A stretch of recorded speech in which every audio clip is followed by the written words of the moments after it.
to the Chasing Light podcast, where we talk with photographers and cinematographers about the craft and life of creating images. Today's guest is someone whose work lives right at the intersection of adventure, storytelling, and technical mastery. Michael Clark is an internationally recognized photographer known for his dynamic images of athletes, explorers, and wild landscapes.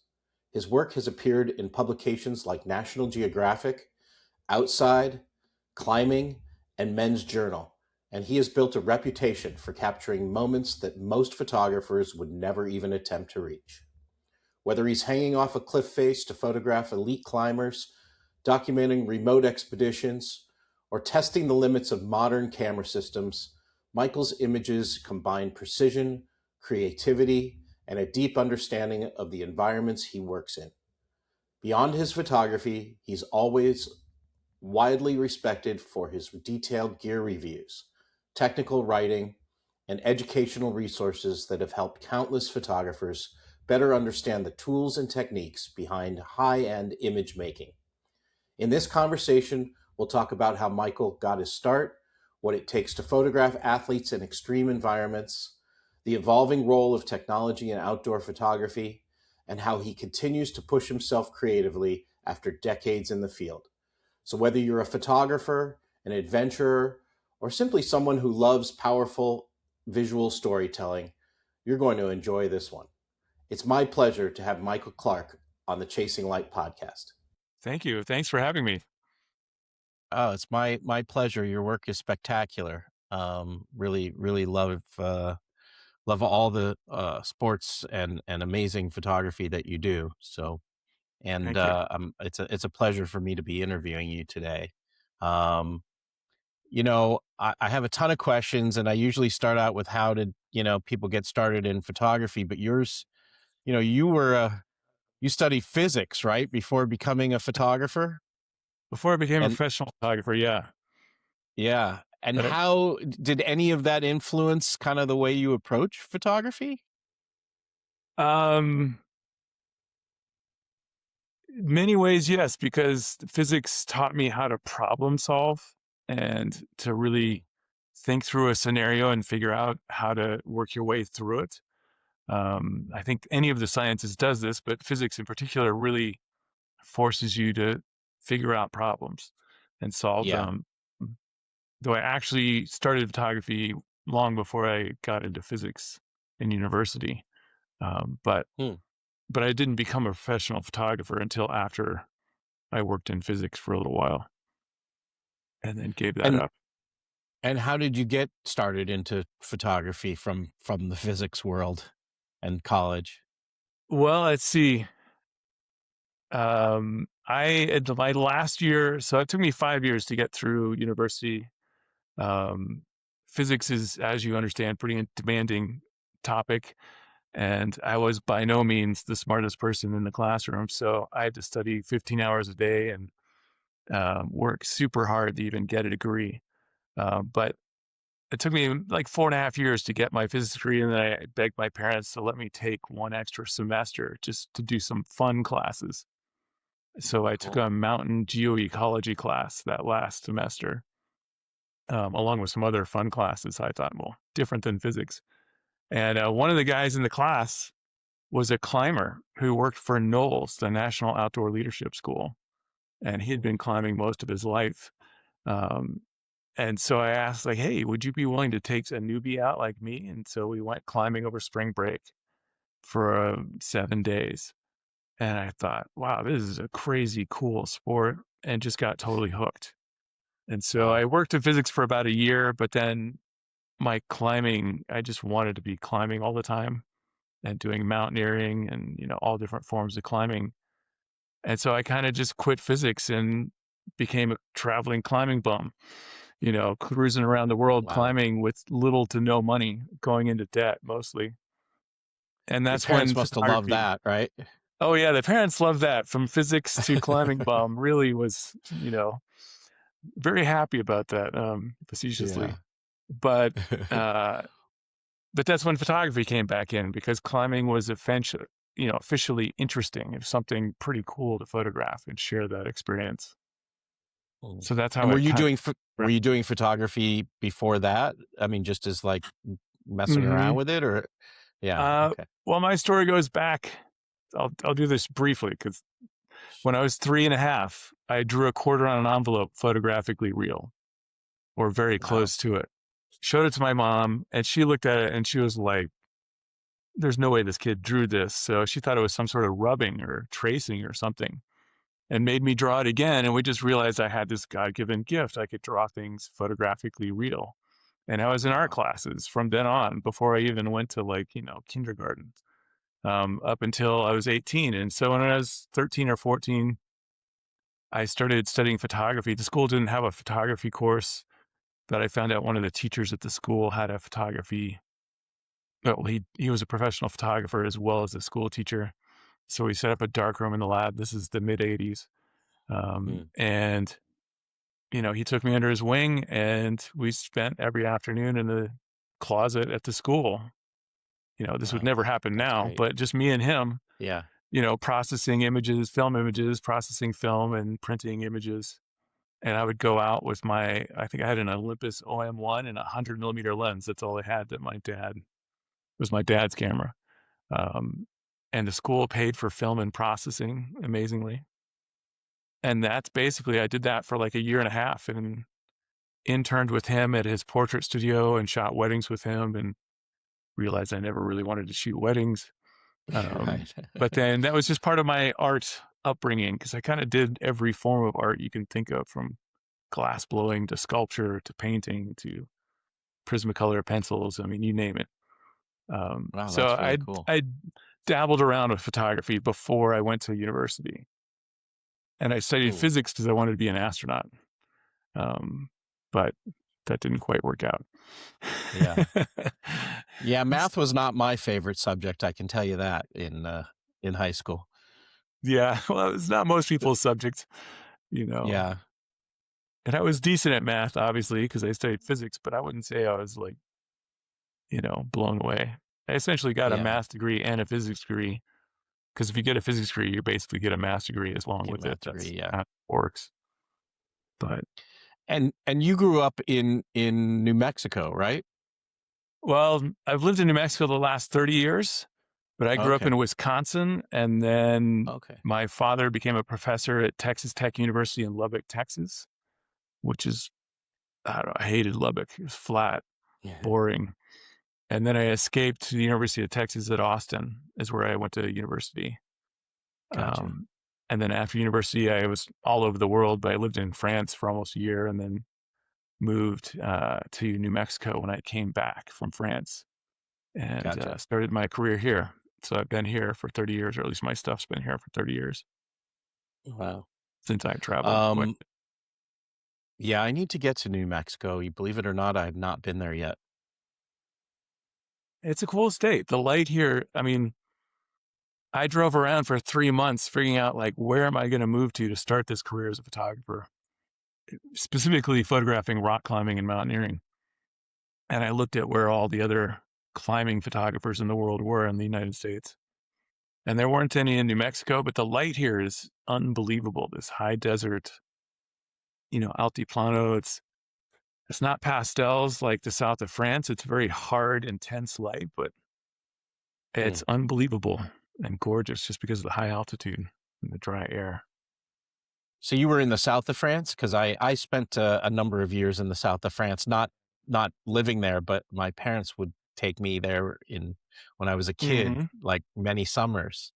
Where were you in the south? I was in Provence near Avignon.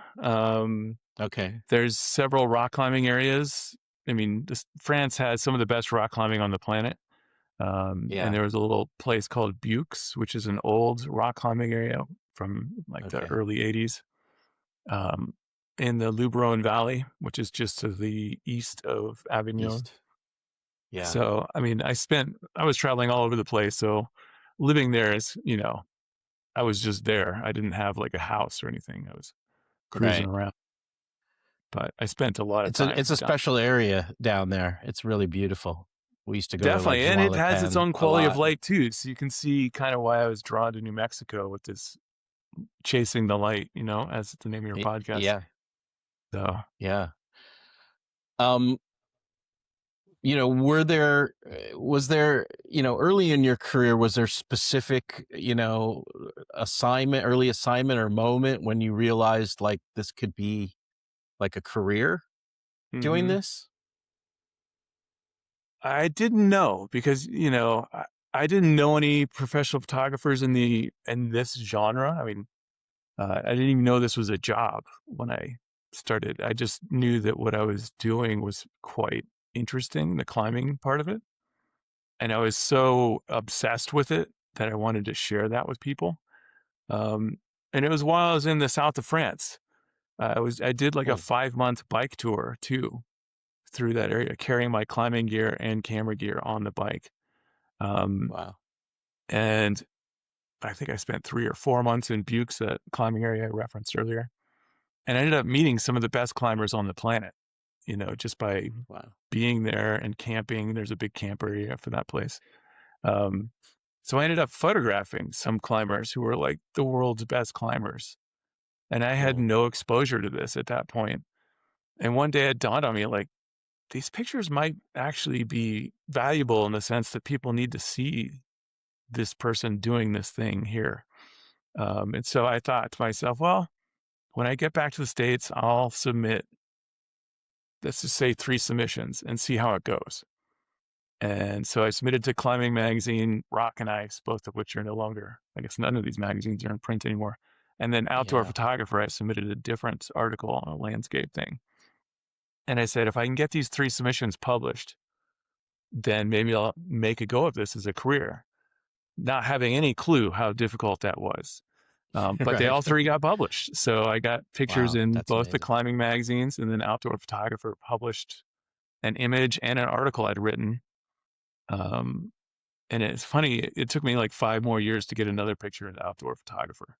So it was just Wow. happenstance that all this came together. And I think I got paid $400. And as a young, broke climber, I was like, wow, $400. I could live for a long time off $400. Right. Right. Ramen and beans and rice. And you So were camping. It seems like you were camping a lot, right? we in Europe for Around the sure. areas we're going. Yeah.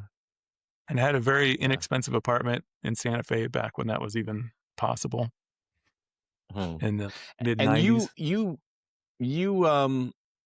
I read that like ice climbing is your favorite thing. That's my favorite sport for sure.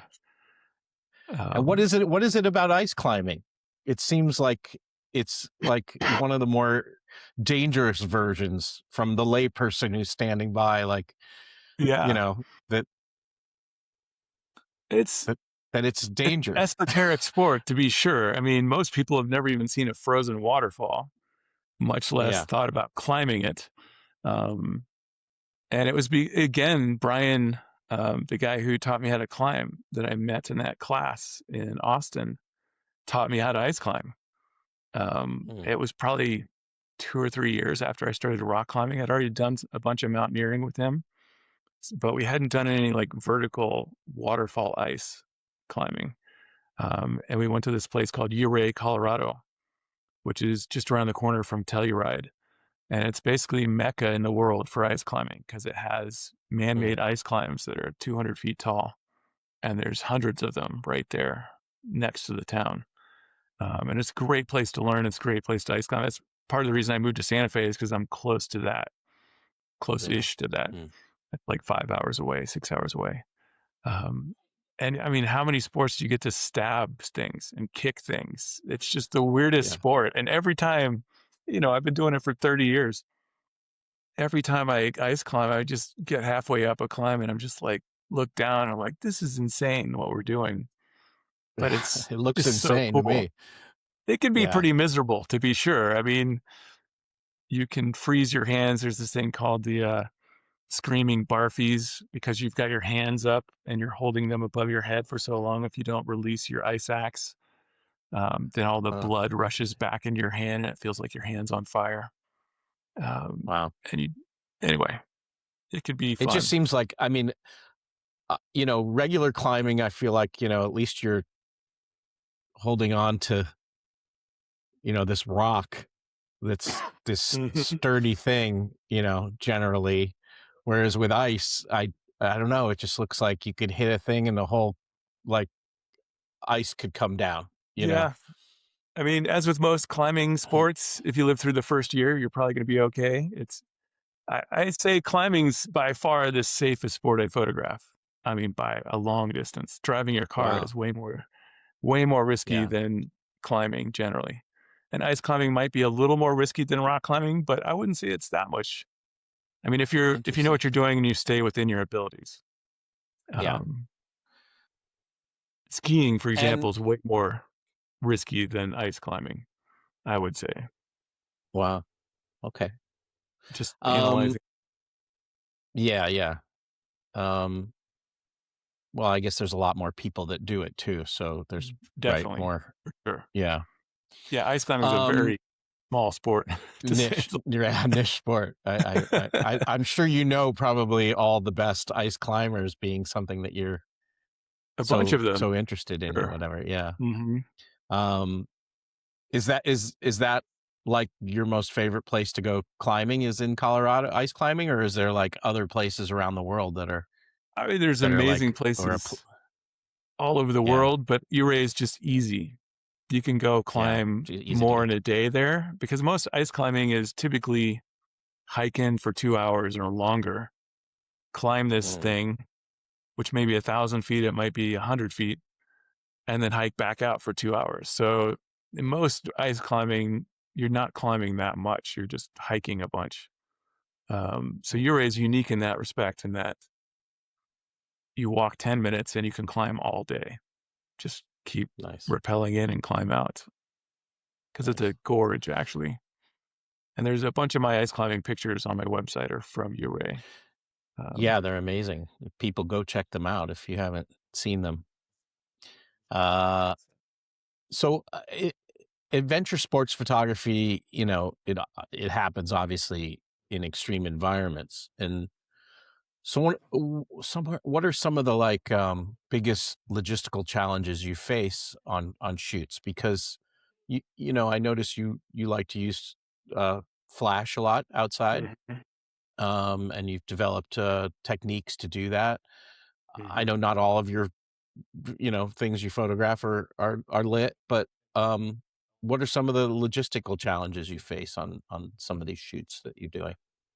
I mean, mostly it's getting myself and the gear to the actual location is the biggest challenge.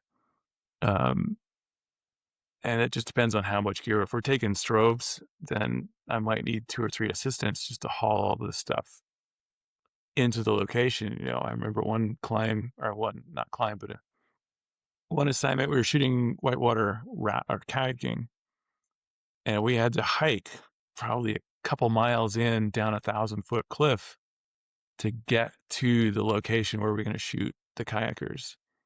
But we had Mm, like 500 pounds of lighting gear.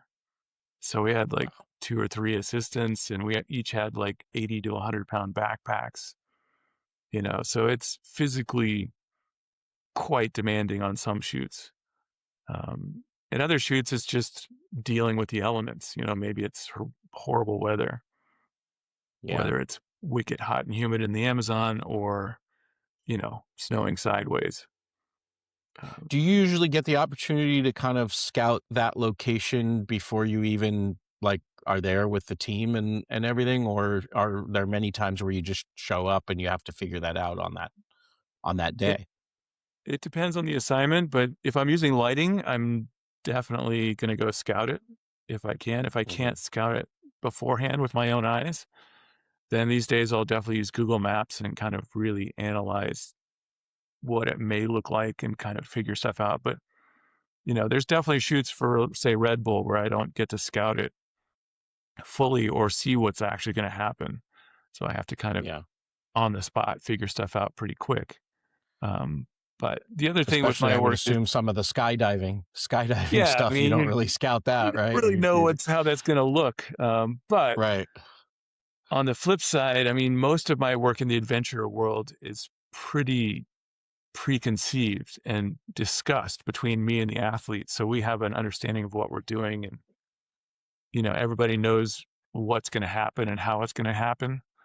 And oftentimes it's done over and over to make sure we get the shot, and or not always.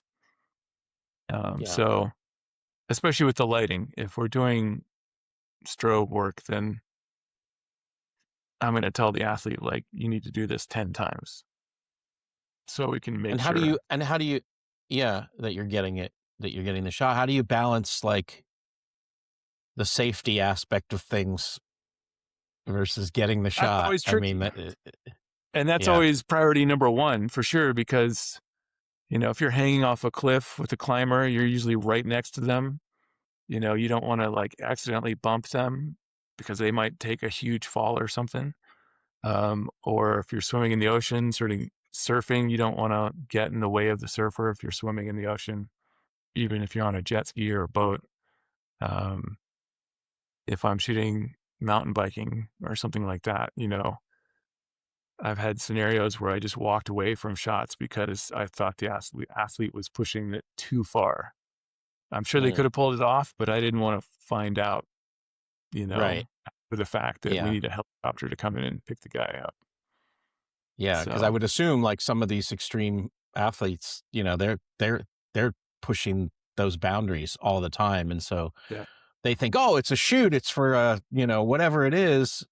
Let's Hmm. do the coolest thing I can do, and that might not be what you need necessarily, but uh, and Yeah. I mean, risks, it also a depends on the bigger client. situation. Yeah. It depends on the client. So let's say I'm shooting for Fujifilm and we're doing free ride mountain biking where they're jumping off a 40, 50-foot cliff, you know, in some ways. And I'm also usually working with like the best athletes on the planet. So that helps improve the safety margins massively just because they have so much experience and they're not going to do something that would injure, they don't want to injure themselves either. So, but Right. if it's a client like Fujifilm or just some client that's not in the adventure sports world, we'll tone it down because Fujifilm doesn't need the most extreme thing ever happen, to Right. be the image. They just need a cool image. But let's say Red Bull, on the other hand, I don't tell them anything. Like they're doing their thing. We talk, we figure out how we're going to, create the images because it might be like, say, skydiving. It might be really difficult to capture an image at all, much less get a good image. So Mm, we're good friends and we figure out how we can best get the images. And they're taking huge risks, yeah. but they happen to be the best at what they do in the world too. So that definitely helps on the safety side. So do you skydive too? I don't skydive. Yeah. I have done a skydive in an airplane, but I have not actually done a skydive yet. We've been talking about doing it for years because I've Yeah. worked with the Red Bull Air Force, which is their U.S. skydiving team, for maybe 16 years now, for Mm, a long time. And basically, they loved me. The first shoot I did with them, I rappelled over the edge of a 3,000-foot cliff to photograph a wingsuiter jumping over the top of me. wow. And it repelled off little plants that were literally like the size of my Oh finger. God. So they were like, they weren't going to hold anything. So I didn't really rappel. I just down climbed and had a rope for my mental, to help me out mentally. And they saw Yeah. this and they were like, you're coming everywhere with us because we're Right. terrified You're about insane enough to come with us, right? it. They're like, you're taking way more risks than we are. And Right. so, yeah, so there's little things. I mean, sometimes I am taking more risk than the athlete. That happens Mhm. occasionally. And sometimes we're taking the risk together in some ways. So it's Yeah. just a matter of shared experience there. Mhm. But Um, as I was saying, your work is known for a lot of sophisticated lighting in outdoor mhm. environments. And how did you kind of develop that style? Like how did that come about? um, it's a bit of a long story, so I'll try and condense it a little bit though. Um, I used to early on being here in Santa Fe. Outside Magazine was Hmm. located here in Santa Fe, just a few miles away from where I live here. Um, for the last 40 years, it recently moved up to Boulder, but that was the biggest outdoor magazine in the world, and still is, I think, actually. Yeah. And so I used to go meet with the photo editors at Outside Magazine to try and get them as a client and also just to get feedback on stuff and to pitch ideas. So one of their photo editors was this guy named Rob Haggart, who's pretty famous these days because he also runs a photo blog called photoeditor.com, Hmm. which gives I'll like have to the check that out. insider view of being a photo editor and what it's like from the other side, like, being the person who chooses images. But I used to meet with him like once a month. And I remember very early on in my career, it's like 2001, somewhere in there. He told me, you adventure guys can't light your way out of a paper bag.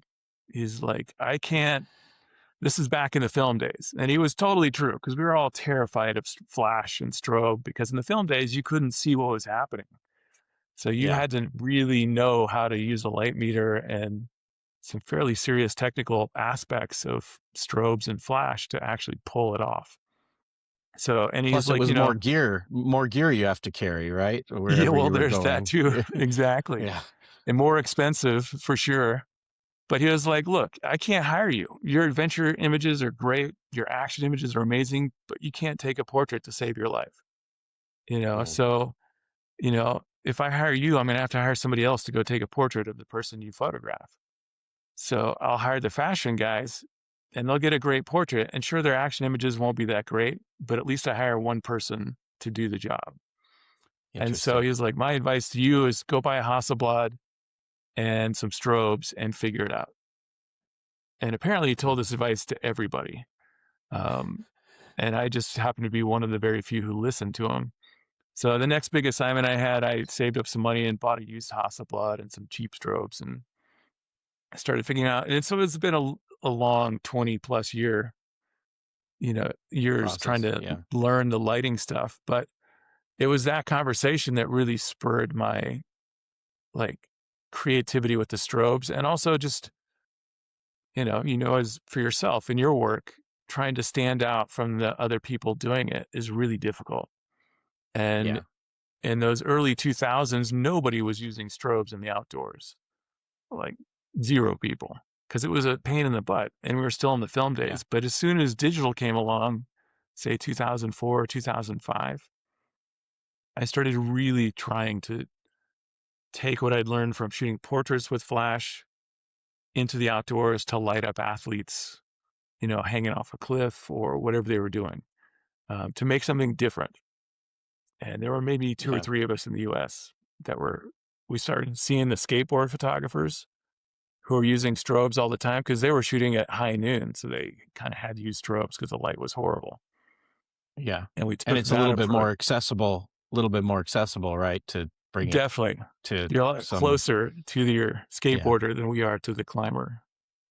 Yeah. I was So, watching your video on your website of the flash out in, you were shooting surfer out in Hawaii and oh trying to yeah. do flash out to them. And, Hmm.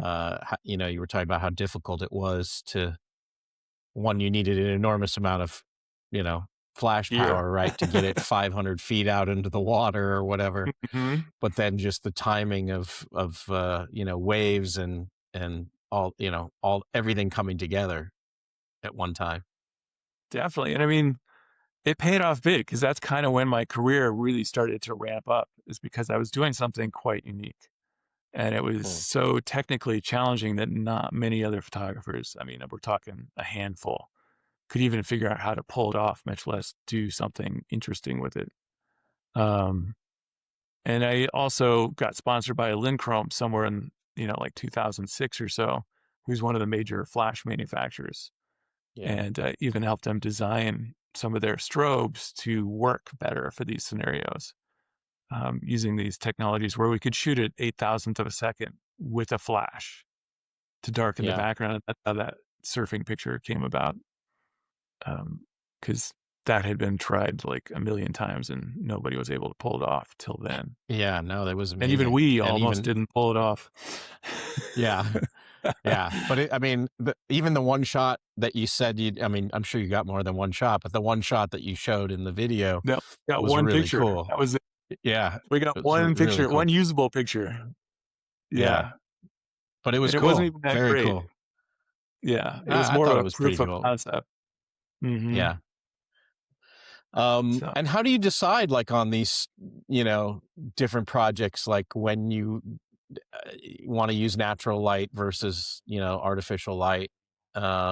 Is it more about the location that you're going and do I really want to schlep all of this stuff, or is it more about um I got to get a particular look and this is what it's going to yeah. take? It's wow, there's many answers to that question. A, I'm it's the sure. client and what they're going for, because 'cause I've had clients tell me, "We don't want the flash look." I mean, the Okay. flash look is kind of, if not the high priority look these days. They want more natural and authentic are the keywords these days, and when you start Interesting. blasting stuff with flash, it looks like a studio shot pretty quickly.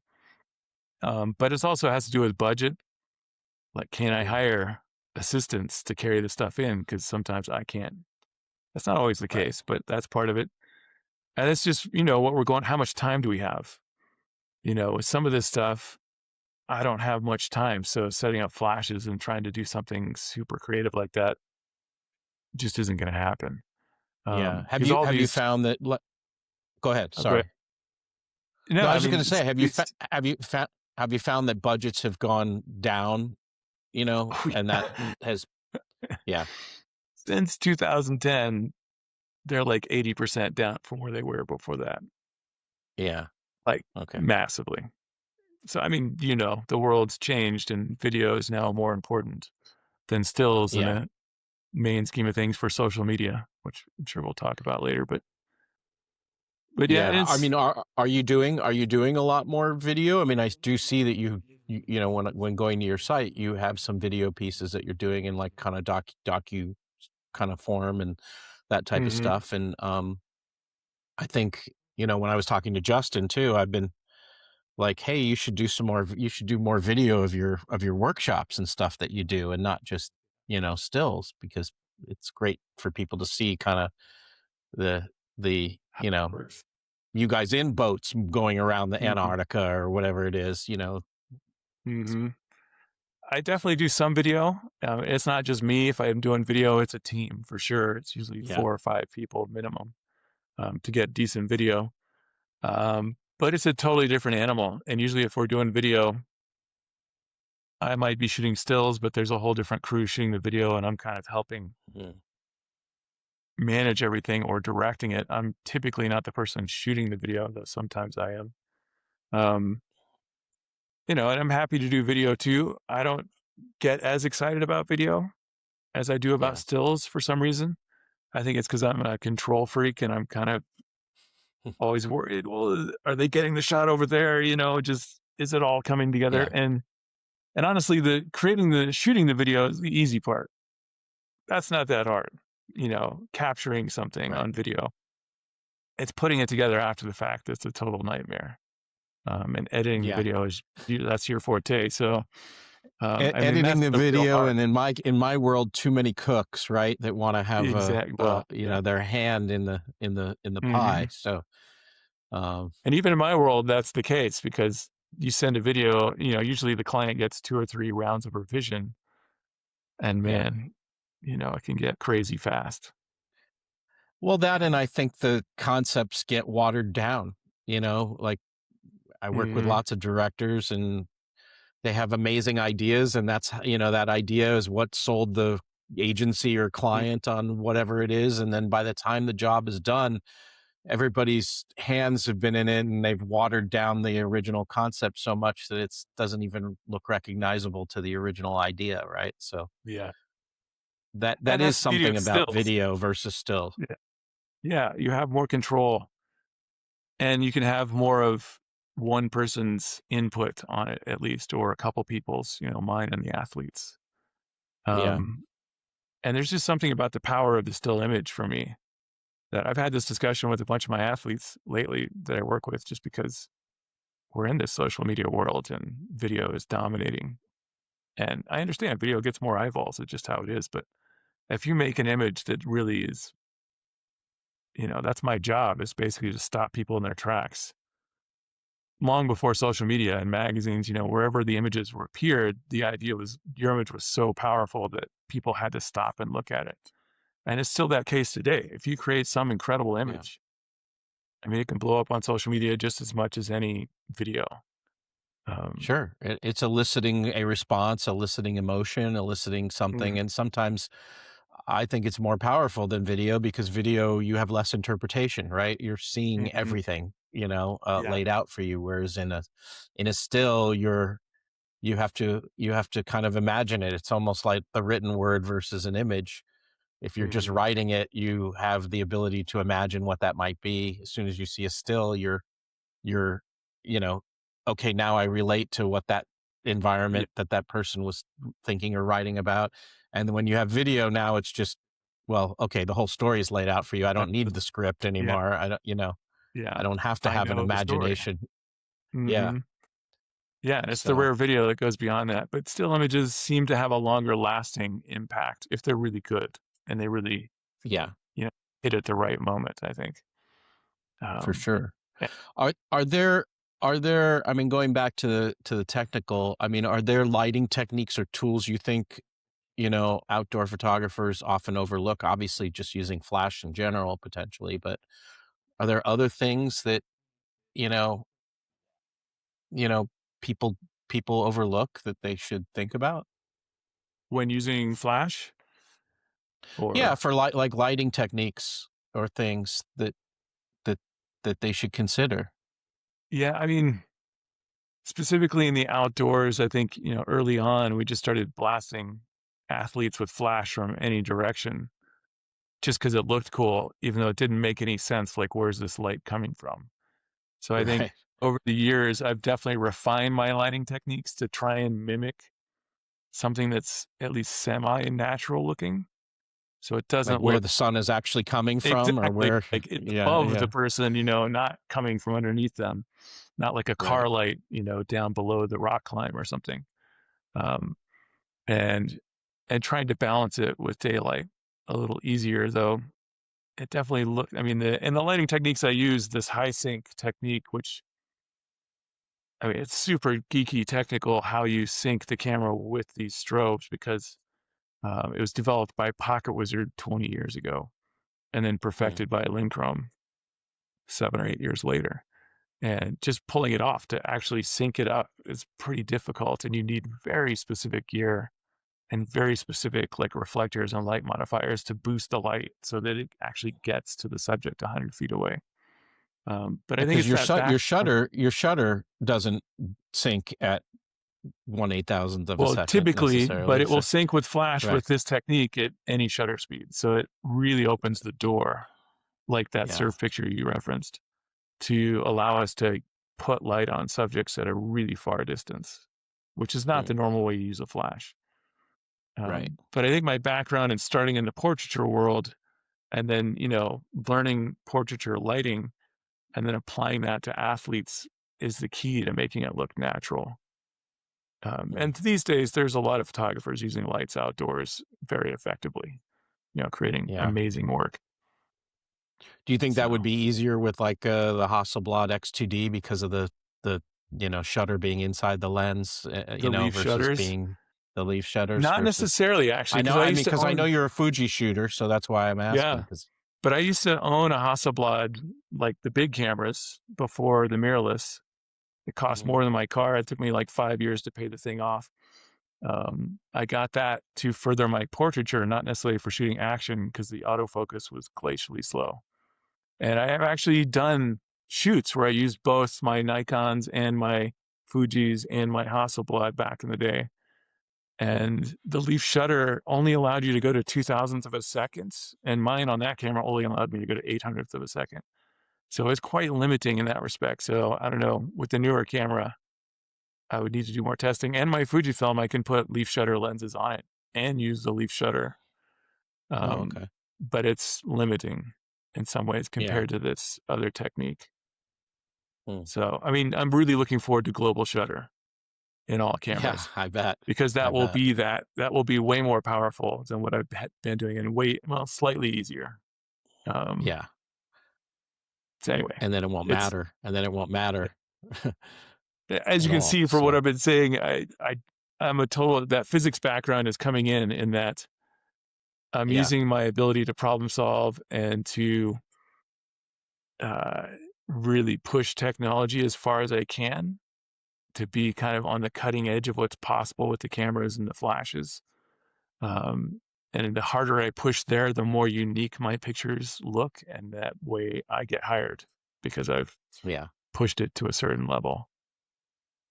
yeah. And I think you have to stand out in especially in the photography world these days with Hmm. something unique and different than others.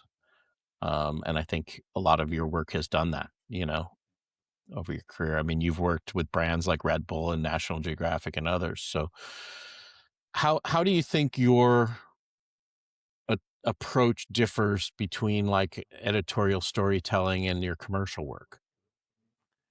I mean, I Yeah, know they're two commercial work different. clients are dictating, but Mhm. It's two totally different worlds. For editorial, it's really nice because you're telling a story. So it's not about one perfect image. You've got to create the series of images that help tell the stories, just like we were talking about with video. And you're usually with the subject much longer than you would be on a commercial shoot. Um, and you're usually invested in it as well because you maybe pitched the story or somebody brought it to you, but you've had to spend a lot of time doing research and all the stuff to really lay it out so you can make sure to tell the story. And I'm yeah, not usually, sometimes I use flash on that, but oftentimes it's more photojournalism than it is commercial work. And the commercial work can range from Red Bull, where they've usually set something up and I don't have to set anything up. I just show up. I mean, there's been a lot of discussion beforehand.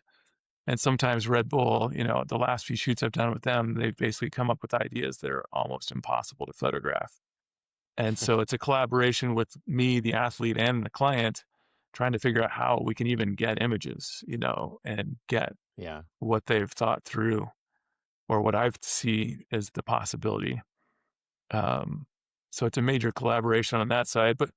And there's other commercial clients where they have a picture already comped together, meaning they photoshopped 15 different right, things and they're like, we want you to make this picture. And like, that's all we want. We don't want other pictures. We want that picture. And so you're not like a Xerox machine going out to make that picture, but it's very right. focused. So there's Yeah, not you're the hands. the hands and the tool, but those Yeah, pay a lot of money. So you do those, even though they're not the most yeah. creative. That Um, was going to be my next question. Is like, do you have one that you prefer? I mean, because one I'm sure pays more than the other, but one may be more of creative freedom than the other. So commercial work tends to be, you're doing it for the money, right? Because it's not your hmm idea, not your concept, not your stuff generally. hmm But some of those can be really fun and really cool if you're working with great clients and great athletes and hmm there's lots of money going into that project. You don't get to do that very often. So that's Yeah. pretty cool. But, so is there one you prefer over another? Or? I mean, I've done huge mega projects where, it was like that commercial shoot where you're creating one image. And those are wild because there might be 60 people running around on set and we were shooting video and stills and it's just challenging in a different way. And sure, there's Yeah. lots of money flying around, but it actually increases the stress levels on me massively. Yeah. You Yeah. might be in post production for 6 months afterward, which is a total nightmare, Right. but that's why you're getting paid the money. Um, Yeah. I kind of prefer the medium sized shoots, where the budget's good and on a lot of freedom. And often those tend to happen with like Fujifilm or Nikon. I used to be with Nikon for a long time as one of their ambassadors, or Chrome or whoever some of my sponsors that are hiring me to shoot like for a new product, and especially if it's a camera or a strobe or whatever, because they literally just tell you like, go do your thing, like Yeah. tell us some ideas, and we'll be like, oh, that's the one. Let's do this. And they won't necessarily have a time limit on how much time it needs to take. I'll just because a lot of these things take so much time that I won't use like a day rate for some of these projects Right. because it might take a week to pull this off. And I'll say, look, it's going to take us 2 days to get in there. We're going to have to schlep in all this stuff. It's going to take us a couple days to make the image and figure out how this is going to work, but we'll come out with these crazy cool images. And you just get a lot of creative freedom because you're concepting the idea, and they're trusting you because they work with you and they've seen your work. And those are honestly some of my best pictures I've ever taken, you know. Yeah. You don't have a client looking over your shoulder all day long and, questioning Sometimes you everything you're do. doing. And yeah, Sometimes you do, but they're hands off. I yeah, remember one kayaking shoot I did with Red Bull and Alunchrome, and I partnered two companies to do this because I needed the athletes, and Red Bull acted as the ad agency basically for this shoot for Alunchrome for a new strobe they came out with that I helped them, dial in the strobe as well. And we were out there for a week for sure, and the client was there, but he was hands off. He was making sure we were getting what we needed, but he was not like directing us what to do. yeah. And that was Those are the the shots going over the waterfall. A lot of exact, those, right? Yeah, those yeah. are really amazing, really I mean, that's spectacular. probably the most successful assignment I've ever had right there, just Yeah, because what I had in my mind came out almost identical to the images we got. So, yeah. I mean, I know you've kind of answered this, and I'm sure it's depends on, of course, each client, but what do you think makes a strong adventure sports image from the client's perspective that you've been seeing now? Like you were saying, people are not liking Flash as much now because that's not mhm, stylistically what's in vogue, let's say right now. But what do you? And I know that's a generalization when I ask that question because every mhm. client has their own particular need. But is there like a theme that's running through some of these you know, that you're hearing from clients more recently? That's a tough question. I mean, it hasn't changed necessarily Yeah. in the Okay. 30 years I've been doing this. They want an epic, amazing image that just people freak out when they see it. They're just like, "Oh my Yeah. god, what is going on here?" And they want it to look bold and dramatic and have a good story behind it. That's the key thing that maybe hasn't really changed, but it's been brought to the forefront. Mm. And it's the same thing with all photography, good composition, decent light, or at least interesting light. It doesn't have to be beautiful light. Um, and then something going on in the image, that is pretty wild. And then some fourth element that really makes those, you know, images go to another level. And that may just be some way the viewer connects with the image. Say a rock climber hanging off a cliff, say like Alex Honnold hanging off a cliff with no rope, that connects with Right. people on so many levels because they're a fear, whatever emotion they have when they see the image. Um, and so, just like any other photographer, I'm still worrying about those same four things and trying to get that Mm. image in for.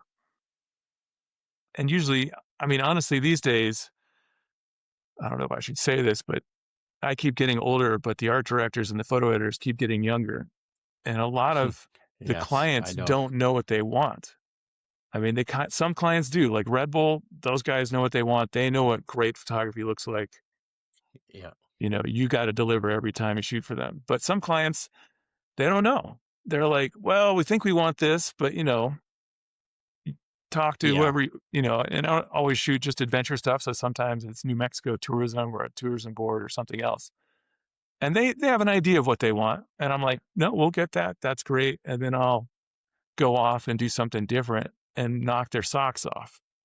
And Yeah. sometimes we go so far with the strobes or we do something so out there that they don't even know what to do with the image when we're done. They're like, "You Right. just blew our minds so much. We got to reconcept our entire advertising Right. campaign." And they do, that's the thing. They spend, 3 to 6 months before you even show up Exactly. convincing the client that this is what, we're going to do. Right. And get them to pay for it. And then Definitely. you come in and say, yeah, I can give you the steak, but I'm going to show you some lobster here. You know what I Yeah, mean? Like, exactly. I mean, I did a shoot for New Mexico tourism a couple years ago during COVID, and they had some pretty cool ideas, but then they came to me at the end like, "We're trying to advertise this thing, and what can we do? Because we've seen your work, we love your work. How can we push it further?" And I'm like, "What if we get a flamethrower, like a person who blows fire, and have them do that, like with the New Mexico background back there?" And it was so far outside of their thinking. I was thinking Yeah. like way out of the box.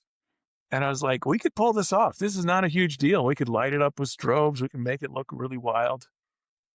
And some of them were resistant to it because they're just like, that's crazy. Some of them were like, Right. oh my God, this is the greatest idea ever. And we ended up doing it.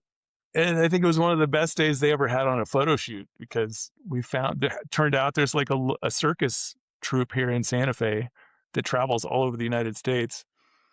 And so we found a guy who's done this on, Hollywood movie sets. And Wow. he That's did it like great. 15 times, and everybody on set, we had like the fire marshal was there. We had all the safety precautions, and Yeah. they were just freaking out. And in the background, like, I can't believe we're doing this. It didn't even cost that much.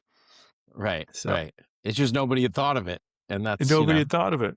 So that's my yeah, job is to try and exactly. facilitate that stuff, Exactly. you know. Yeah. I mean, I still work with a lot with commercial, with agencies. And I find that, like you were saying, a lot of the, uh, I won't say older, but more experienced people are being let go or moving on, and younger people are coming in who just don't have that same kind of experience right now.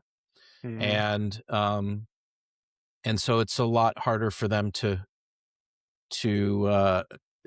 manage clients' expectations, but also have idea of what it takes to actually do what you're Mhm. trying to do, or maybe Yeah. what they're even asking you to do. So Yeah. um I feel like I'm just as much an educator now as I am, the producer of the job and everything else. And you probably feel a little bit more the same too. So, Definitely. And I mean, not to discount the younger folks coming into the industry because they right, definitely have experiences, especially on the social media side of things that I have no clue about, and they're right. educating me on all kinds of things. Well, Mike, it needs to be like this because of X, Y, and Z. And I'm like, oh, I didn't even think about that. So it's, as you know, it's always a team collaboration. Yeah. Um, and that's been the case my whole career with the athletes and myself and the client to make sure we're getting what works for everybody. Cause I mean, I also think for the athletes, every time I photograph an athlete, we can push their career forward if we do our job well, all of us together, Yeah. because they're freelance athletes who are trying to make a living, trying to get through life as a professional athlete, which is incredibly tough, you Yeah. know, and Would you dangerous say for a more lot. difficult than being a photographer these days? Hard to say. I mean, it's Yeah.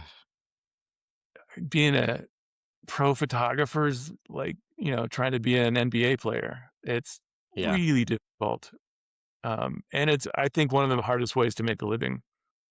Maybe farming's worse these days, but um, it's a tough way to Yeah. make a living. You have Sure. to be much more diversified than you used to be. Mhm. My uncle he's retired, but he photographs a lot, especially in Africa and whatnot. And I always said to Sure. him, I want your photo library when you're done, because I'm thinking, oh well, when I retire, I'm going to have all this amazing stock photography to Mhm. sell.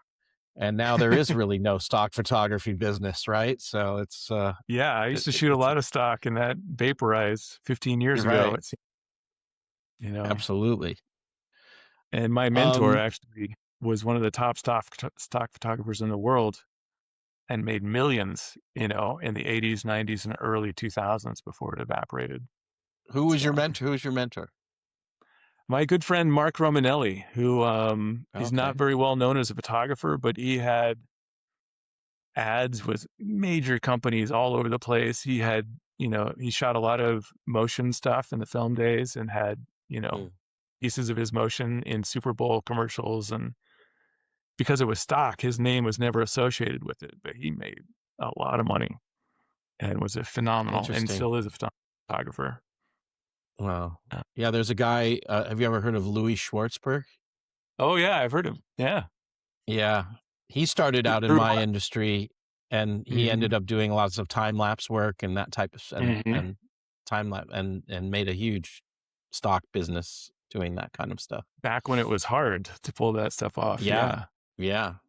Yeah, especially because yeah, you couldn't see any of it until you developed any of it, right? So, Totally. And then you had um, to scan it if you wanted to put it exactly. anywhere. Yeah. Exa exactly. Um, you know, moving to a different topic, you've Hmm. written extensively about camera technologies, you know, and do a lot of evaluations and stuff like that. How do you evaluate whether new gear actually improves your work? Whoa, Um, that's a you great know? question. No, I don't know that anybody's ever asked that question before. I mean, like everybody else, you use the new gear and you see. Yeah. There's some things. I mean, it's funny. Let's look at like camera technology now. Let's just say Nikon, because I still use Nikon and Fujifilm medium Mhm. format cameras. Um, their latest Z9 and Z8 are great cameras, but image quality wise, they're not really any better than the D850 from like 9 years ago. Right. In fact, the image quality might be slightly less, but the autofocus is faster. Um, so, I mean, I think the biggest thing is the camera intuitive? Do I know how it works? Um, and can I basically use the camera in a way where the camera doesn't necessarily disappear, but becomes minimized in the, you know, problem solving process? Um, and it's funny to me these days because everybody gets so crazy about, oh, this camera's better than that camera, yada, yada, yada. I mean, my best images were made with cameras that couldn't hold a candle to these cameras these days. And Yeah. it's not about who has the fastest autofocus. It's about how you use the camera and know what to do with it for the specific scenario. Um, so in that sense, you know, I don't know that I've answered your question at all, but it's just I've always getting the newest thing or trying the newest thing and trying to push the envelope. The lenses are the thing that I think have really gotten better. That's the Yeah. thing with mirrorless because it simplified the lens designs and allowed all the manufacturers to get just incredible glass in front of their sensors. And even the Yeah. I medium mean, I'm a format thing. Oh, go ahead. no, I was just gonna say I'm a Canon shooter, and like I Mhm. have that 5D Mark II, and I went to Africa, and the one thing I really noticed is like capturing birds in flight and motion, just like the Yeah. autofocus and tracking is just like insane. I would have never been able Mhm. to do that with many other kinds of cameras. So, um, Yeah. you know, obviously, if you're a bird photographer, you're trying to get things in flight or lots of action motion, you know, Mhm. it's crazy what you can do these days with the autofocus in some of these cameras. And I mean, people got those type of images 20, 25 years ago. They just got fewer of them. They would shoot all day and Right. maybe they get one or two. And now with the cameras we have, you can go out day and you have barely any images or even out of focus. You might have a 99.9% hit rate. Yeah. Whereas in the old days, you'd have a 30% hit rate, you know? So that's where the technologies really come forward. And definitely the flash stuff, you know, as we were talking about, the technology in the flash world is finally improved quite a bit. And the sensor technology for global sensors is going to be probably the biggest technology change in cameras in a Yeah. long time. M Meaning the Um, global shutter versus, the global shutter, yeah, which will yeah. change flash photography and just allow us to do certain things a little easier. Um, Yeah. It'll be interesting to see how quickly that actually comes I'm into kind of play. Like surprised. Sony's the only one that's really actually Yeah, released a global shutter camera, right? So, I'm surprised it has not been adopted faster because we've been yeah. talking about this for a decade or more in the industry. And definitely since I work with Fujifilm quite a bit, I've been, you know, we've been talking about Pounding on global them. shutter. What's that? pounding on them. When am I going to get a global Yeah, I shutter mean, camera to work with? but the reality is there's only really one company making all the sensors in our camera, two companies. Canon makes their own sensors and Sony makes all the Right. rest. So Right. it's mostly whether one of those companies wants to put the R&D into making it. Yeah. Well, I know Canon has made one. It's whether when and whether they're ever going to put one in a Exactly. high-end body, right, for everybody. But And it's one of those um, esoteric things where most people don't understand how this helps or improves yeah, anything. If you're not using flash and you're not shooting sports with LED signs in the background, then you may not see the benefit. So the added yeah. expense, not. I have a question for you, being that you have some sort of physics background and you're and related to cameras, which I'm going to sound probably really stupid in asking this, but why hasn't 35 millimeter DSLRs been able to be 16-bit with the sensors that they have? You know what I mean? Or like Some of create a them are. 16-bit sensor. Yeah. I mean, that's why I moved to medium format in large part. No, I know that, but why Yeah, couldn't they make it 16-bit they is there like can. some sort of interesting? There's no roadblock there. It's just a matter of expense, I think, because there are some 16-bit sensors out there. The Sony A7R5 or whatever the latest A7R camera is a Okay. 16-bit sensor.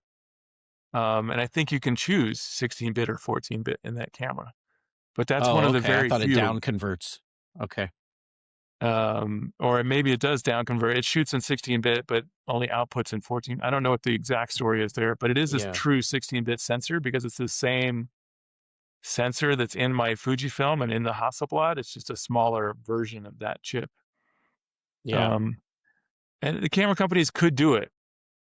It's just a matter of, honestly, the difference between 14-bit and 16-bit is not small, but it's not such a huge deal. For most people, they can get by with 14-bit, as we've been seeing for a long time. But if you're really, I mean, you're in VFX, so you know this. If you're really Mm-hmm. crunching and working over an image in Photoshop or Lightroom or whatever, then that 16-bit really comes in handy.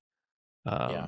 And I've asked for that for a long time. I've had a long list of stuff I've asked the camera companies, like, can you put a histogram in the camera that actually represents the raw picture, not the JPEG? And, you Right. know, stuff like that, where they look at me like, okay, sure, Yeah. but still hasn't happened. Yeah. And now with HDR, it even more. I would like to see the histogram show me the whole, Yeah, for gambit sure. And of what I'm HDR seeing. presents a weird scenario because not many people have monitors that can even show that. And Right. when you go to make a print, the print's nowhere near these Right. HDR images, so that creates even a third issue. I don't Yeah. know. Um, but I will say, like, in terms of advancing photography, for me, the fact that medium format digital is now at a price that's somewhat affordable, Mm-hmm. um, and Fujifilm has revolutionized that world massively. But also, that's really upped the image quality in a big way. And the Yeah, and I reason think I initially, Fuji's done an amazing job at being able to take like you can get like 8 frames a second on a 16-bit sensor. I mean, with full eye tracking, trust me, I have been going back and forth between deciding if I want to buy that. Justin keeps saying, yeah, you should get a Fuji. It's the only thing that's holding me back is the fact that it's so much bigger. Everything, the lenses are bigger, the body's bigger. people Uh, say that, but my old film camera and my big Nikon Pro bodies were way that's heavier than true. this Fuji stuff. It's just we got used to Okay. these tiny Sony cameras, and everybody minimalized so much that all of a sudden those cameras look big. I'm like, really? They seem to be. Yeah. I mean, the lenses are heavier because the glass is bigger. But I will Yeah. say those are the sharpest lenses I've ever used, even better Hmm. than some of the Leica lenses I've used. So I don't know what they're doing over there, but they've got it dialed to a level Yeah. very few companies have. Um, so Yeah. I've been looking at the Hasselblad X2D. Obviously, it doesn't have 8 frames per second, and It's some of the designed for nice something. things So, that are in yeah, there, in the Fuji, and the Fuji definitely has more lens options. Uh, but the lighter weight, smaller size has definitely been something I've been looking at. So yeah. I mean, it depends on what you photograph. If you're not photographing action, then yeah, that's doesn't matter. yeah, So, exactly.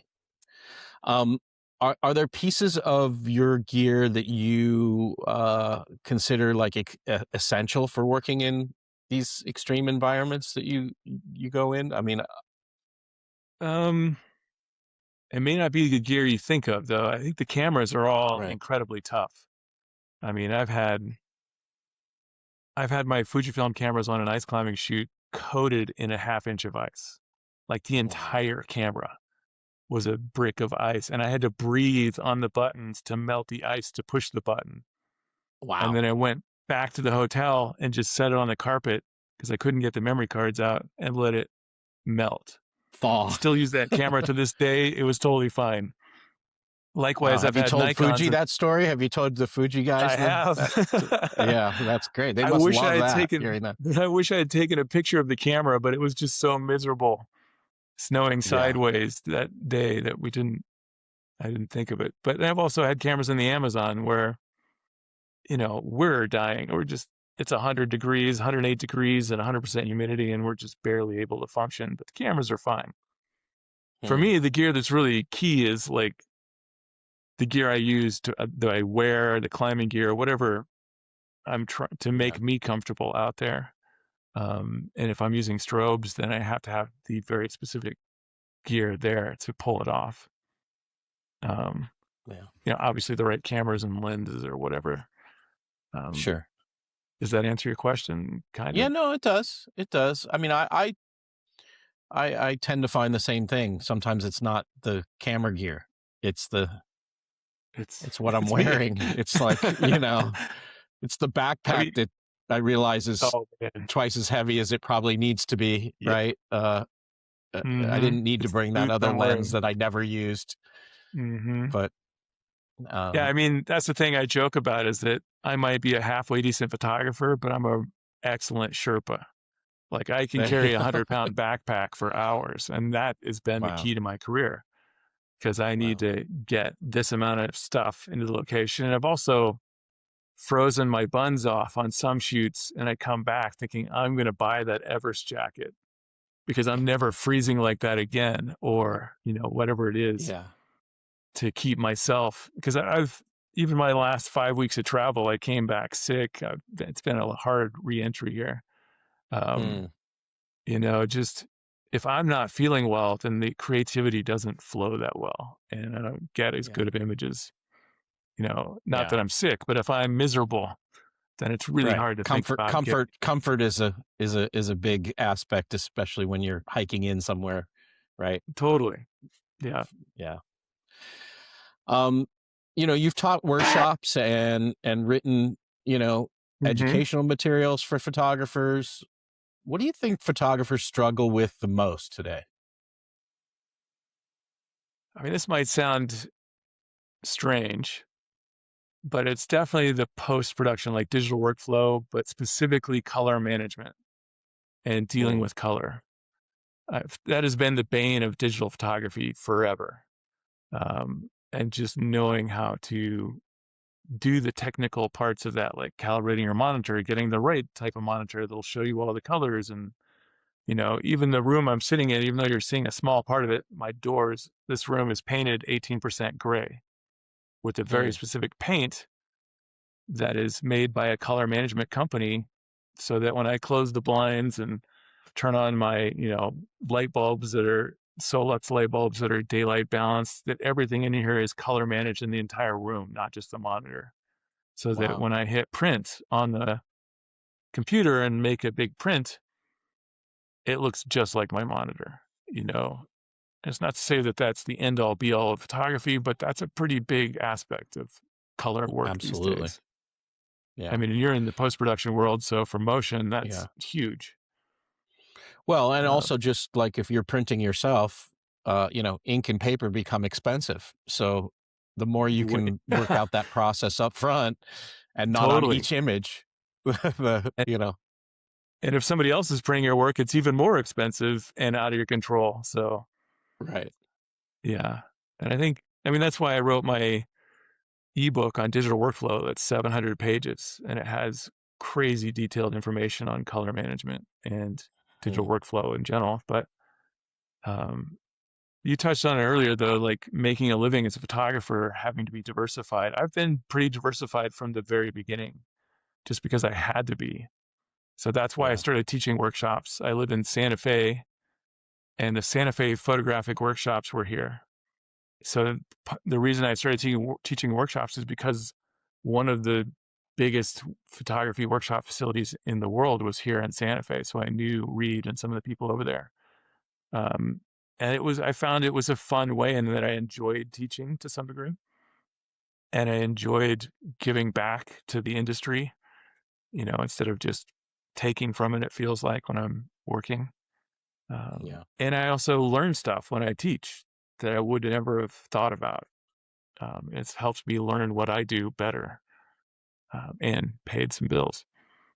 Yeah. So, and then also Awesome. writing the books and all that stuff is good marketing, I found out.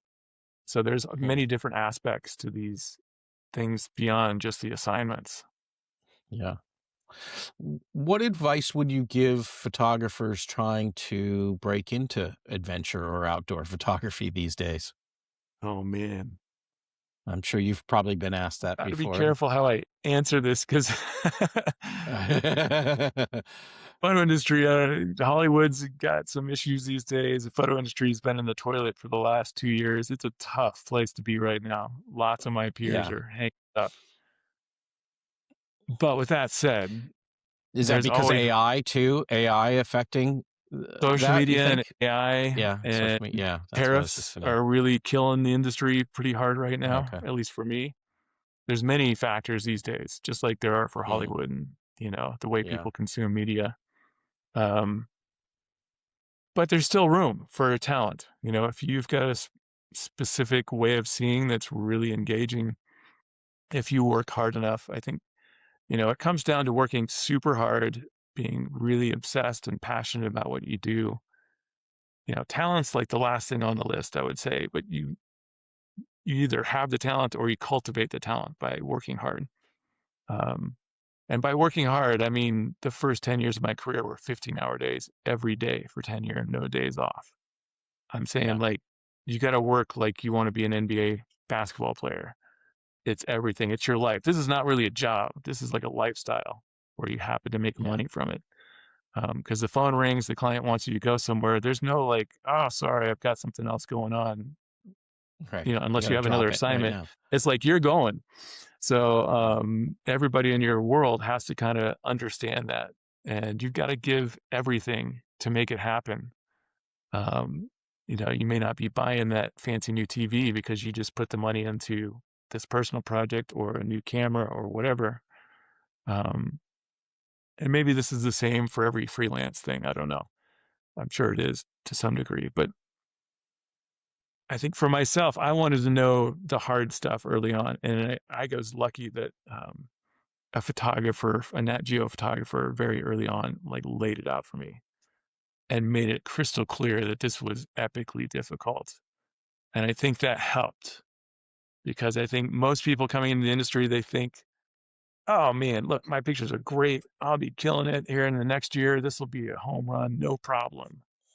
And I think for me, because this person laid it out so crystal clear, I had this understanding that this is going to take a while. Like, it might be 5 years before I'm really making enough money to make it. And 10 years before I'm really at least decent at this craft, and maybe even 15 years before I'm making decent money. So I think having that longer viewpoint about how this will work will really help, um, for those trying to come into the industry. And I mean, I just say photograph what you're passionate about, because you're going to work harder, and you have more Yeah. insight into that thing, whether it's landscapes or adventure or portraits or fashion, whatever it is. And then just stick with it, because Yeah. I remember early on, there were a lot of photo editors who basically told me that they watched my career for years before they ever called Mm. me, because they're like, Wow. I've seen so many people like a flash in the pan just show up, they do some cool work, and then you never see them again. And so we couldn't trust them to like be reliable enough to do an assignment for us. So we would watch them for a Interesting. year or two and see if they kept doing solid work. And then we'd be like, okay, now we see that this person is reliable enough that we can hire them. You know, because I think most photographers at whatever level they're at, sorry, I'm totally rambling here, but No, hopefully this is, no, it's great. This is great. I think most photographers don't realize what's going on the other side of the equation. So the editor, the art Mhm. director, whoever it is they're working for, the client that's hired them, and specifically the person they're dealing with, you know, their job is on the line too if I don't come back with the images. You know, maybe Yeah. not the first time it goes wrong and they have to kill that shoot and hire somebody else to reshoot what, you know, the photographer messed up. But if that happens more than once, they're fired. It's over. So Yeah. there's huge pressure from their end. And understanding that relationship, I think, gives a lot of insight for people, especially if you're coming in the industry new and you just have no clue about this, how it works on both Yeah. sides. I think that's great. I would always tell, because I get asked that question too, like, how do you break into the industry? And I would tell people, uh, get used to eating peanut butter and jelly sandwiches for the first 6 months. You know what I mean? Like, and then find a Def- way to make yourself incredibly invaluable. And then people will want to pay for so you not to leave. You know what I exactly. mean? Hmm. And that's really the key. You know what I mean? That catch 22 of how do I get in the door?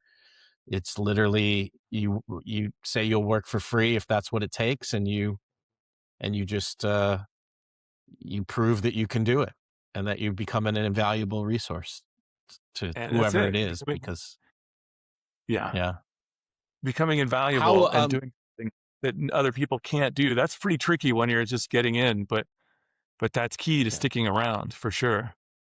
Yeah.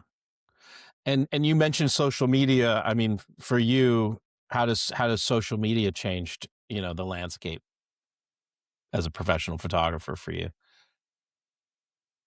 It's, it's the first 10 years from like 2010 to 2020, it was more a marketing thing than it was necessarily a work thing. You know, it Yeah. wasn't like people were asking. I mean, I shot a National Geographic assignment that was only for social media, and it paid more than an article Uh, for the magazine. So, yeah. I get that. it's a wild place. But once COVID started, there was this major migration, especially in the advertising world, of advertising on social media. The magazines were starting to die off. And so social media became the marketing avenue because young people were on it so much. And, the demographics that the agencies figured out, in the 16 to 25 range buy the most stuff, or Yeah. whatever their numbers are. Young people buy Right. more stuff, but that's who we're advertising to.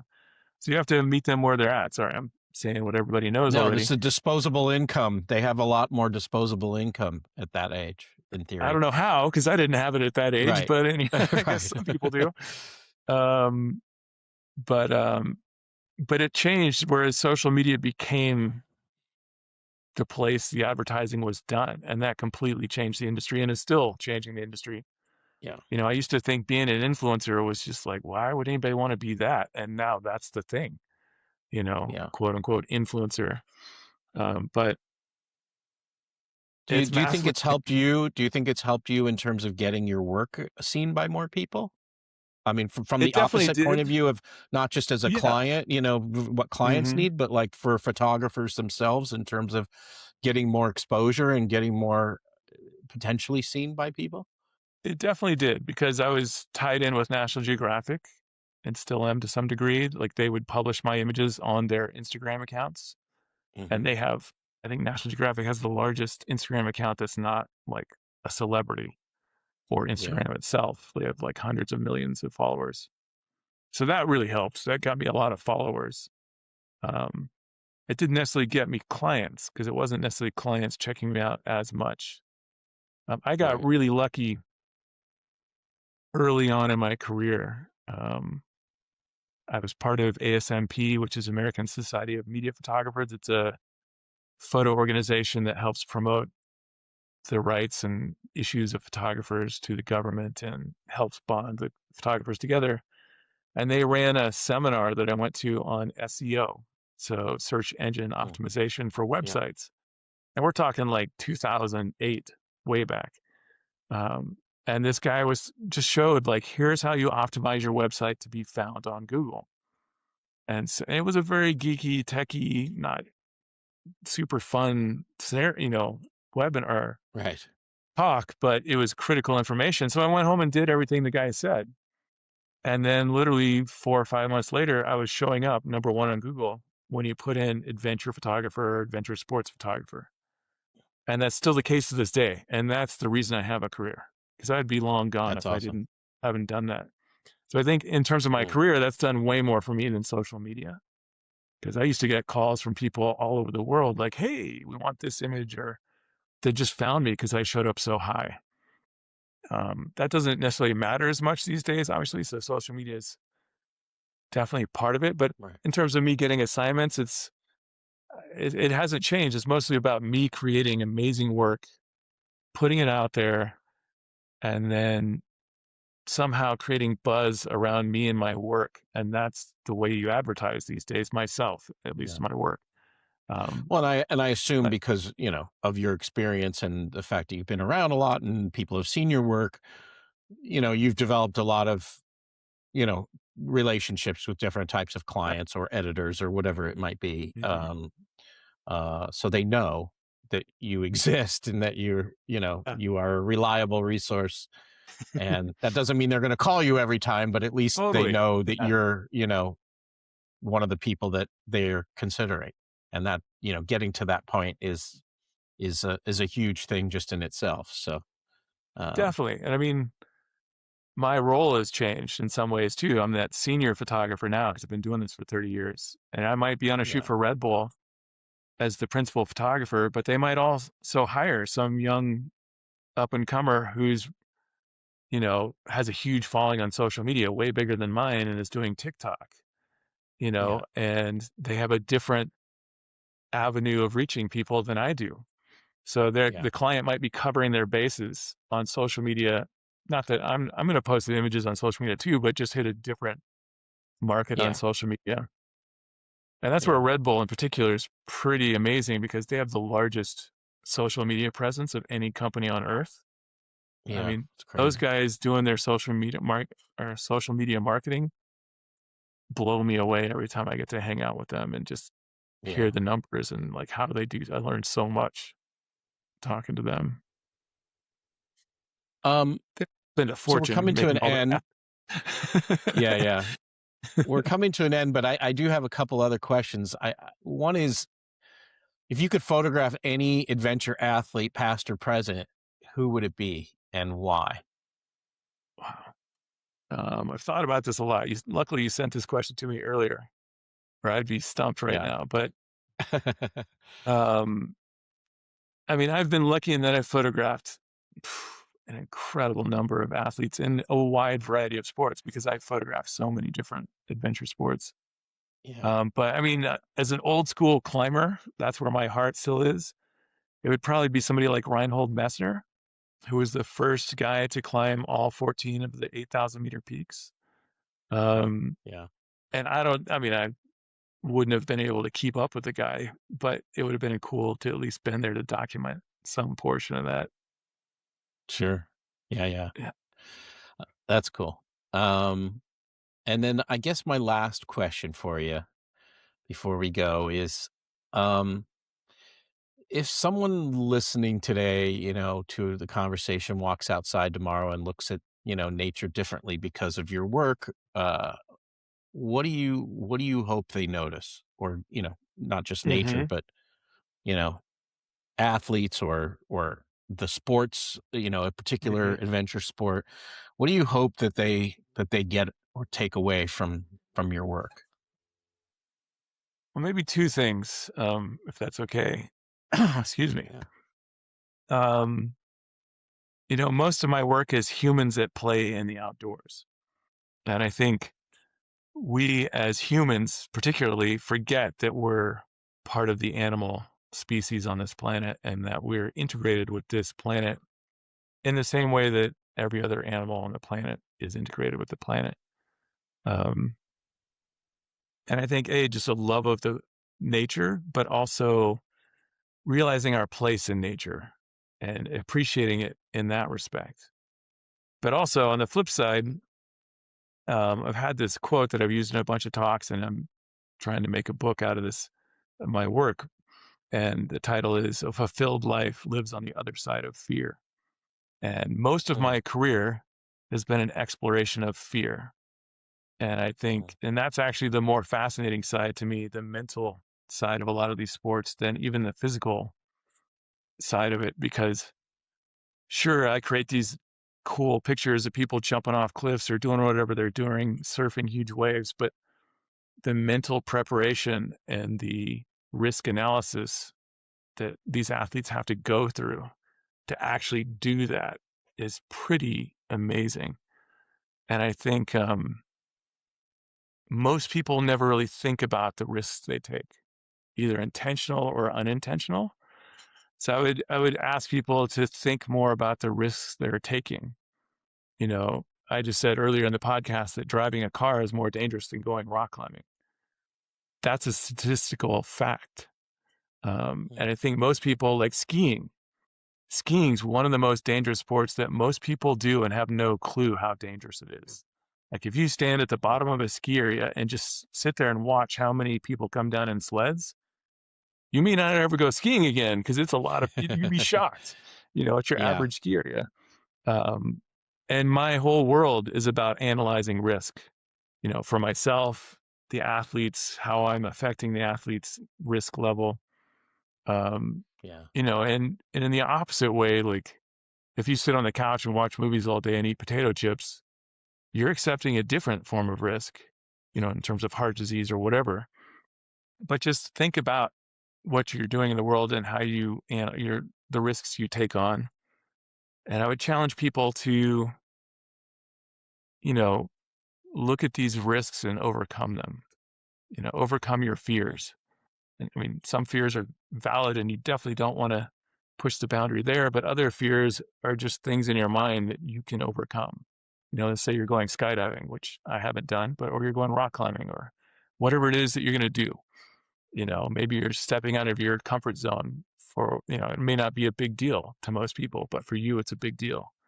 And just start the process of overcoming risk and you'll open up like a whole other world literally to yourself that you would never have been able to walk into. And I don't know if I put that very succinctly, but No, I um, think it's great. I think it's great advice. I think we all live in some level of fear, right? Of something. For me, it's mhm. heights. For other people, it's whatever it may be, speaking in front of public, or whatever. Yeah, for sure. And I think, I think that's our biggest challenge, maybe as humans, is overcoming whatever our fears are.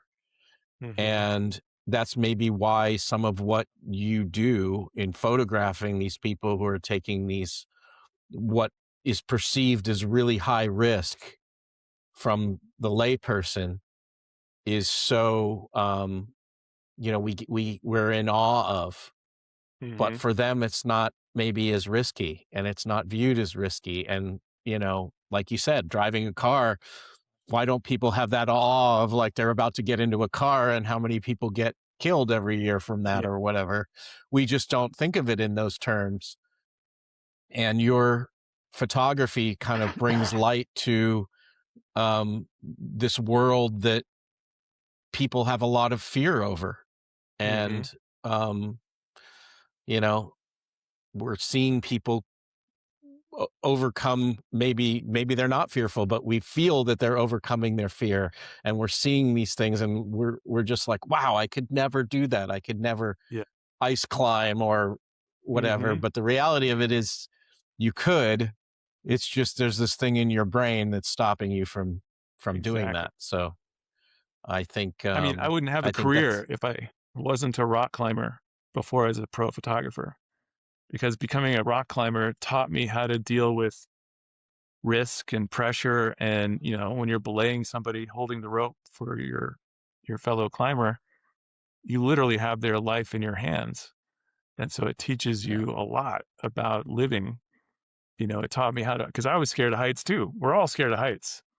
I used to be Yeah. a rock climbing guide, and we used to tell people, we're all scared of heights. It's just how far off the ground we got to get you to figure it out. It might be That's 10 right. feet, it might be 3,000 feet, but sooner or later, we're all going to freak out, you know? But Yeah. that taught me like how to deal with risk, not just in, sports, but also in freelance career. Like the scariest thing I ever did in my career was go full-time freelance. And it felt like jumping off a cliff, and seeing if I could fly. Yeah. And it's still risky to this day because I don't know how I'm making a living in 3 months from now. You Yeah. know, it's I relate. I totally relate. I used yeah, to love having jobs where I would go to and I'd have it wasn't 9 to 5, but I was working long hours too and whatever, but I knew it was a place I was going to, even though it was at will work. And I've more so been freelancing and running my own business or running my own consultancy or freelancing doing that. And it's nerve wracking. You might have work for 6 months and then not work for 3 or 4 months or whatever. yeah. And But that's opened up it's an entire new lifestyle for you that you would have never dreamed of. absolutely. I mean, I get to go, I try to go then and do stuff in those Mhm. downtimes and not be nervous, try not to be nervous about where my next, check is coming from. And I use it to go and do things, get out into nature or, go on Mhm. a trip somewhere or whatever. Just, um, you know, versus just thinking, no, I got these 2 weeks this year that I can go and I better figure out how to Yeah. plan that out. Uh, so they're, and especially as you get older and wiser in life, you need to have more, I guess, work-life balance, as they say. And Yeah. uh, freelancing does give you that, even if you're nervous about where your next check is coming from. So Yeah. I mean, I consider myself incredibly blessed because I've gotten to see and do stuff that most people could never even imagine, much less think yeah, about doing. And it's just, and I've had most clients, I mean, it's very rare that I have a photo shoot or where I'm like, what am I doing here? I'm usually pinching myself on most of my assignments. Like, this is unbelievable. I can't believe yeah, we're doing X, Y, and Z. yeah. So, That's spectacular to be able to go through life that way, actually. mhm. And it's a miracle I'm still here because I've had lots of close Close calls, huh? Yeah. Anyway, that's a whole other Um, podcast. yeah, yeah. I really appreciate you coming on. I'd love to do more and hear more about stories that and adventures that you go on.